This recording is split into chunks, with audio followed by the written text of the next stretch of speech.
all of us appreciate all the work that you do every day for our families and friends when they most need it, and an important issue that does affect all Ontarians. We know that the federal carbon tax came into effect on Monday, and it's been much publicized, and we know that that's going to increase the cost of fuel. It's been talked about quite a bit, 4.5 cents for a liter of gas, going up to 11 cents, 7 cents for a liter of diesel. We know that it's going to make it harder and more expensive to heat our homes. We know it's going to make it more expensive to transport essential items like food. We know that it's going to decrease our competitiveness and make it more difficult for our job creators and businesses. But what we don't know fully is the burden that is going to fall on vital institutions like our colleges and universities, like our schools, like our seniors' homes, and like our hospitals. And that includes Milton District Hospital. It has become clear that the federal government, in putting this tax into place, didn't consider those implications either. As Par mentioned, since we came into government in June, we have been focused on some very clear priorities. We've been focused on affordability for families. We've been focused on making sure that our businesses are able to be competitive so they can create the jobs that we want in our communities. And we've been focusing on restoring the balance, a balance that's necessary if we're going to fund essential programs like healthcare and education and the environment, programs that Ontarians need and deserve. We took and have taken decisive action to put Ontario on a more sustainable course.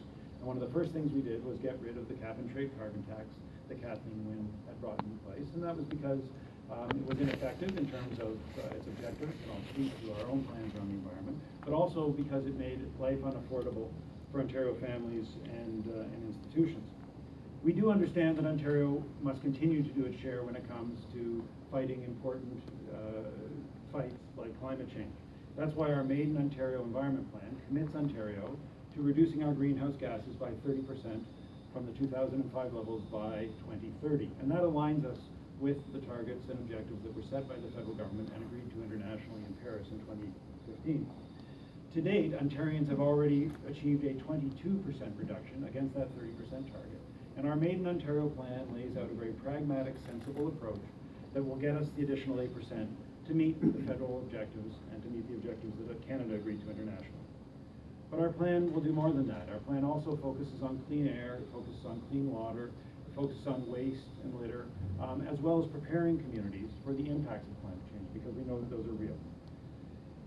It considers the specific situation of our province and the specific opportunities of our province, and that's, again, why we call it a Made in Ontario plan. But more importantly, it does that without imposing a carbon tax, a tax that's going to punish families and a tax that's going to punish businesses.